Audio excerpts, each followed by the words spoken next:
বস্তু শান মনে আছে বেশ।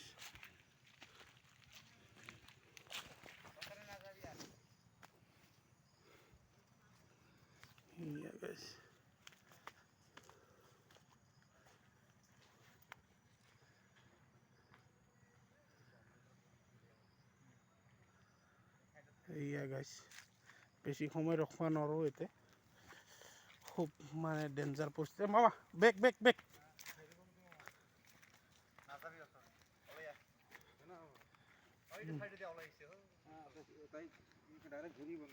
পজিশন ল'ব পাই গেৰেণ্টি নাই পুৰা মানুহো কম আজি এয়া গছ গছনিৰে ভৰপূৰ চাবলৈ বৰ ধুনীয়া ঠাই খুব মানে জংঘলৰ মাজত এইখিনি বল্লা গাছবাৰী পামেৰ ঘাট বুলি কয় ঠাইখিনিৰ ঠিকনা ধন্যবাদ নমস্কাৰ।